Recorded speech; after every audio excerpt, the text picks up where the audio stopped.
విహారి లక్ష్మి ఇద్దరు కారులో వస్తూ ఉంటారు. వాళ్ళిద్దరూ అలా వస్తూ ఉన్నప్పుడే ఇంకా లక్ష్మి అలాగా కూర్చొని ఉంటుంది. లక్ష్మిని చూసిన విహారి, లక్ష్మి అంటే ఏంటి విహారి గారు అంటే సీట్ బెల్ట్ పెట్టుకో లక్ష్మి అని అంటూ విహారి చెప్పగానే సరే అని చెప్పి సీట్ బెల్ట్ పెట్టుకుంటూ ఉంటుంది.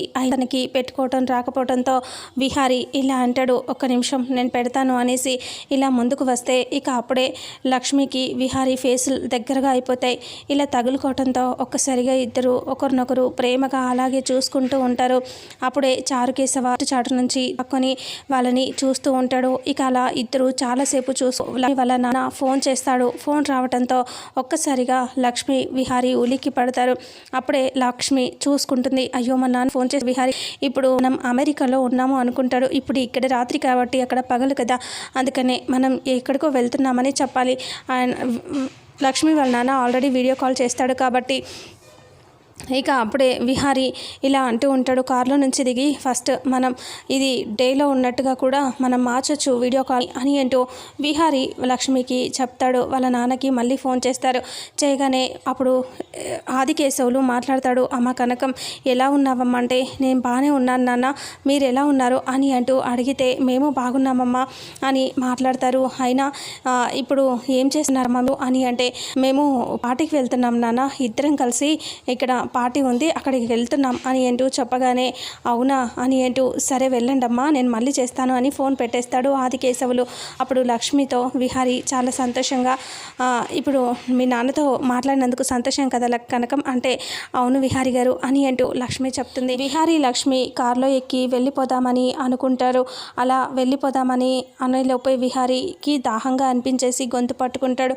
ఏమైంది విహారి గారు అంటే నాకు దాహంగా ఉంది లక్ష్మి, కొంచెం వాటర్ కావాలి అంటే సరే నేను తీసుకొస్తానుండండి అని ఇలా వెళ్తూ ఉండగానే కాలుకి ఏదో గుచ్చుకుంటుంది. అప్పుడే లక్ష్మి అమ్మ అని చెప్పి కింద కూర్చుంటుంది. విహారి పరిగెత్తుకొని వచ్చేసి ఏమైంది అని అంటూ అడిగితే విహారి గారు కాలుకి ఏదో గుచ్చుకుంది అంటే చూసుకొని నడవాలి కదా రా ఇలా అని అంటూ విహారి లక్ష్మిని అలా తీసుకొచ్చి ఇంకా ముందు కారులో కూర్చోబెట్టి ఇంకా తన కాలుని ఇలా పట్టుకుంటూ ఉంటాడు. చారుకేశవ అది చూస్తూ ఉంటాడు చాటుగా. అప్పుడు లక్ష్మి కాలు పట్టుకొని తన మీద ఇలా పెట్టుకుంటూ ఉంటాడు. విహారి గారు మీరు నా కాలు పట్టుకోవటం ఏంటి, వద్దు విహారి గారు అని లక్ష్మి అంటూ ఉంటుంది. విహారి ఇలా అంటాడు, మీ నాన్న నా కాలు కడిగి కన్యాదానం చేసి నేను నాకు అప్పగించాడు, నా కోసం నువ్వు ఇన్ని కష్టాలు పడుతున్నావు, నీకు చిన్న ఇలా కష్టం వచ్చినప్పుడు నేను ఈ మాత్రం కూడా చేయకూడదా లక్ష్మి అని అంటూ విహారి అంటాడు. అలా అనేసరికి లక్ష్మి బాధగా చూస్తూ అది కాదు విహారి గారు అంటే నువ్వేమీ మాట్లాడొద్దు అనేసి కాలుని ఇలా పట్టుకొని చూసి ఇలా లాగుతూ ఉంటాడు. ఇంకా అదంతా ఫొటోస్ తీస్తూ ఉంటాడు. ఇంకా అప్పుడు హరి ఇద్దరు చాలా సంతోషంగా ఇంకా అంటే లక్ష్మి చాలా సంతోషపడుతూ ఉంటుంది. విహారి అలా ప్రేమగా తనని చూసుకుంటూ ఉండటం. ఇక విహారి లక్ష్మి కాల్ని అలా సెట్ చేశాక ఓకేనా ఇప్పుడు అంటే లక్ష్మి ఓకే విహారి గారు అని అంటంతో సరే అని చెప్పి కాల్ని లోపలికి పెట్టేసి ఇంకా తను ఇటు పక్కన వచ్చి కారు ఎక్కి బయలుదేరుతారు. ఇక చారుకేశవ అదంతా చూసి ఫొటోస్ తీసుకొని ఇంకా తను కూడా బయలుదేరుతారు. ఇంట్లో సహస్ర చాలా టెన్షన్ పడుతూ అటు ఇటు తిరుగుతూ ఉంటుంది. బావ ఏంటి ఇంకా రాలేదు, ఈ లక్ష్మి కూడా రాలేదు అని కంగారు పడుతూ ఉంటుంది.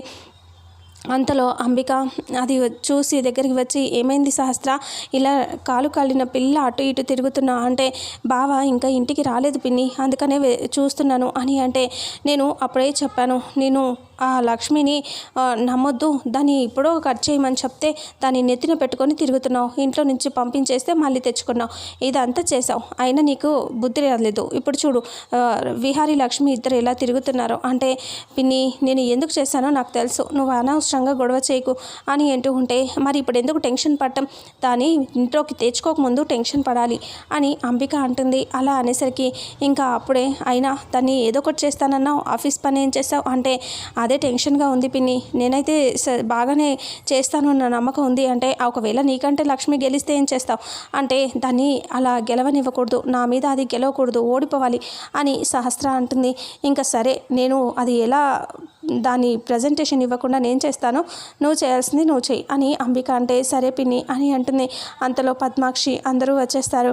వచ్చి ఏమైందే ఇక్కడ మీటింగ్ పెట్టారు ఈ టైంలో అని అంటే ఇంకా విహారీ రాలేదు సహస్ర వెయిటింగ్ అని అంటూ చెప్తుంది అంబిక. అప్పుడు ఇంకా విహారీ రాకపోవటం ఏంటి అంటే లక్ష్మి కూడా రాలేదు అని అంటే దాన్ని ఎన్నిసార్లు చెప్పాను దానికి విహారీతో పాటు రాకూడదని, అయినా బుద్ధి లేకుండా ఇంతసేపు ఆఫీస్లో ఏం చేస్తుంది అది అని తిడుతుంది పద్మాక్షి. వసుధ అంటుంది పాపం తను ఏదో లేట్ అయి ఉంటుంది అవుతుందిలే అక్క అని అంటే, ఎందుకు లేట్ అవుతుంది, దానికి ఎన్నిసార్లు చెప్పాను ఇలా చేయకూడదు, ఇక్కడ డిస్టర్బ్ చేయొద్దు మమ్మల్ని అని చెప్పాను, అయినా సరే మళ్ళీ అదే పని పట్టింది అది అని తిడుతూ ఉంటుంది. అప్పుడు వసుధ పోనీలే అని అంటూ ఉంటుంది. ఏంటి పోనీ, అది రాని దాని సంగతి చెప్తా అని అంటూ ఉంటుంది. అంతలో చారుకేశవ అక్కడికి వచ్చేస్తాడు. చారుకేశవ వచ్చేసరికి, ఏంటి బావా నువ్వు ఇప్పుడే వచ్చేసావా అని అంటే, నన్నేనా నువ్వా అని అంటూ అంబికని అంటే, నిన్నే బావా, అక్కడ విహారి కూడా ఉన్నాడా, ఇంత లేట్ అయింది నీకు అని అంటే, విహారి అక్కడే ఉన్నాడు, నాకు కొంచెం పని ఉండి లేట్ అయింది నాకు అని అంటాడు. అప్పుడే ఇంకా లక్ష్మి విహారి ఇద్దరు వస్తారు. వాళ్ళిద్దరూ ఇంట్లోకి వస్తూ ఉండగానే పద్మాక్షి చాలా సీరియస్గా చూస్తూ ఉంటుంది. సహస్ర కూడా కోపంగా చూస్తూ ఉంటుంది. వాళ్ళిద్దరూ లోపలికి వచ్చేసరికి, ఏంటి విహారి ఎందుకు లేట్ అయింది నీకు అని పద్మాక్షి కోపంగా అరుస్తుంది. కొంచెం పనుండి లేట్ అయింది అత్త అని అంటూ చెప్తాడు. మరి ఇదెందుకు లేట్ అయింది అని అంటూ తిడితే, నాకు పనుందమ్మా లేట్ అయింది అని లక్ష్మి చెప్తుంది. నేను ఎన్నిసార్లు చెప్పానే ఆఫీస్లో పని ఉంటే అక్కడే ఇంత లేట్ చేయకూడదు అని, వచ్చినాను విహారి వెనకాల ఎందుకు వస్తావు అని గొడవ చేస్తుంది. అప్పుడు విహారి అంటాడు, ఏమవుతుందిలే అత్తయ్య, నేను లేటుగా వచ్చాను కదా, తనని తీసుకొచ్చాను, ఏమైంది ఇప్పుడు అని విహారి అంటాడు. ఏం అవటం ఏంటి, అసలు తనని నీతో పాటు ఎందుకు తీసుకొస్తావు, చూసావా నీకు ఆల్రెడీ పెళ్ళైపోయింది, నీ పెళ్ళాం ఇంట్లో నీకోసం వెయిట్ చేస్తుంది, ఆ విషయం మర్చిపోయావా, సహస్ర ఇక్కడ నీకోసం వెయిట్ చేస్తూ తిరుగుతుంది అటు ఇటు అంటే, రోజు తొందరగానే వస్తున్నాను కదా అత్తయ్య, ఈరోజే లేట్ అయింది అని విహారి అంటే, ఏంటి లేట్ అయ్యేది, అసలు ఇలాగ ఎవరైనా వస్తారా, కొత్తగా పెళ్ళైన వాళ్ళు అని అంటూ తిడుతుంది. అంబిక కూడా కొత్తగా పెళ్ళైంది, తొందరగా నువ్వు ఇంటికి రావాలి కదా విహారి, అయినా దీంతో ఏంటి తిరగటం అని అంటే, చూడండి నేను తనతో తిరగలేదు, తను లేట్ అయింది కదా తీసుకొచ్చాను అంతే అని అంటే, ఇంకా విహారి అక్కడి నుంచి వెళ్ళిపోతే, ఇంకొకసారి నువ్వు విహారితో వచ్చావంటే నేను చంపేస్తా అని పద్మాక్షి అంటుంది. ఇక చారుకేశవ నవ్వుకుంటూ, అసలు వీళ్ళు వచ్చేటప్పుడు దారిలో రోడ్డు మీద ఏమేం చేశారో అవన్నీ తెలిస్తే గుండె ఆగి చేస్తారేమో, ఈ దానికి ఇంత మాత్రానికి అరుస్తున్నారు అని చారుకేశవ నవ్వుకుంటూ ఉంటాడు. లక్ష్మిని చూసి పద్మాక్షి అరుస్తూ ఉంటుంది. సరే అమ్మా, ఇంకొకసారి విహారి గారితో రాను అంటే, అస్సలు రాకూడదు, వచ్చావంటే నిన్ను చంపుతా నేను అని తిడుతుంది. సరే అని చెప్పి లక్ష్మి వెళ్ళిపోతుంది. అందరూ వెళ్ళిపోతారు. ఇక చారుకేశవ కూడా లక్ష్మిని సీరియస్గా చూస్తూ వెళ్ళిపోతాడు. ఇంకా లక్ష్మి అక్కడే బాధగా ఉంటుంది. ఇంకా మెల్లగా వసుధ చూసి బాధపడుతూ ఇంకా అక్కడ నుంచి వాళ్ళు కూడా వెళ్ళిపోతారు. ఆ తర్వాత సహస్ర ఇంట్లో డిజైనింగ్ కోసం ఆలోచిస్తూ ఉంటుంది.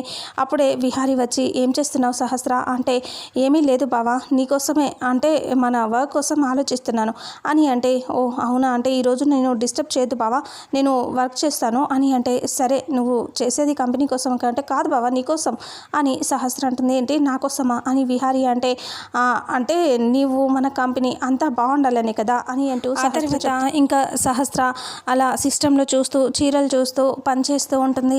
అంతలో విహారి అక్కడ చాప పరుచుకొని కింద పడుకుంటాడు. విహారి పడుకోగానే సహస్ర చూసి నవ్వుకుంటూ అలా మళ్ళీ వర్క్ చేసుకుంటూ ఉంటుంది. తనకేదో డౌట్ వచ్చి అర్థం కావట్లేదే అని చెప్పేసి ఆదికేశవులకి ఫోన్ చేస్తుంది. తను నిద్రపోయి ఉంటాడు. ఆదికేశవులకి ఫోన్ చేస్తే అప్పుడే ఆదికేశవులు ఫోన్ లిఫ్ట్ చేస్తాడు. హలో అని అంటే, ఇంకా అప్పుడు సహస్ర మాట్లాడుతుంది. నన్ను గుర్తుపట్టారా, నేను సహస్ర, నా పెళ్ళికి మీరు బట్టలు తీసుకొచ్చారు ఆ రోజు అని అంటే, అవునమ్మా, ఆ రోజు నీ పెళ్ళి ముహూర్తం బాగాలేదని నేనే వద్దని చెప్పాను, దానికి నన్ను క్షమించమ్మా, నేనే చాలాసార్లు బాధపడ్డాను అని అంటే, పర్వాలేదులేండి, ఇప్పుడు నా పెళ్ళి జరిగిపోయింది, ఆ రోజు అన్నారు కదా మా బావ, ఆయనతోనే నా పెళ్ళి జరిగిపోయింది, ఇప్పుడు నేను సంతోషంగా ఉన్నాను అని సహస్ర అంటే, పోనీలేమ్మా నువ్వు సంతోషంగా ఉన్నావు, అది చాలు నాకు అని ఆదికేశవులు అంటాడు. అయితే నేను ఒక వర్క్ గురించి, నాకు చీరలు ఇదే చేస్తున్నాను, దాని గురించి నాకు అర్థం కావట్లేదు, మీరు కొంచెం నాకు చెప్తారేమో అని మీకు ఫోన్ చేశాను అని అంటూ సహస్ర అంటుంది. అవునా, ఏంటమ్మా అది అని అంటూ ఇంకా మాట్లాడుతూ ఉంటే, నాకు అర్థం కావట్లేదమ్మా నువ్వేం చెప్తున్నావో అని ఆదికేశవులు అంటే, ఇంకా అప్పుడు సహస్ర, సరే నేను వీడియో కాల్ చేస్తాను, వీడియో కాల్ చేసి చెప్తే మీకు అర్థమవుతుంది అని అంటూ సహస్ర అంటే, సరే చెయ్యమ్మా అని అంటే ఆదికేశవులకి వీడియో కాల్ చేస్తుంది సహస్ర. విహారి అక్కడ కింద పడుకొని ఉంటాడు. ఇక సహస్ర ఫోన్లో మాట్లాడుతూ ఉంటుంది. ఇక ఆదికేశవులు కూడా వీడియో కాల్లో చూస్తూ ఉంటాడు. కాబట్టి ఇక్కడ విహారిని ఏమైనా చూసే ప్రమాదం ఉందా, లేదా సహస్ర ఆదికేశవులు వాళ్ళ ఇంట్లో విహారి లక్ష్మి పెళ్లి ఫొటోస్ ఏమైనా చూస్తుందా, అసలు ఏం జరుగుతుంది అనేది రాబోయే నెక్స్ట్ ఫుల్ ఎపిసోడ్లో తెలుసుకుందాం. వీడియోని చూసిన ప్రతి ఒక్కరూ వీడియోని లైక్ చేయండి, షేర్ చేయండి, కామెంట్ చేయండి. అలాగే మన ఛానల్లో మరిన్ని అప్డేట్స్ కోసం ఛానల్ని సబ్స్క్రైబ్ చేసుకోండి. Thank you so much.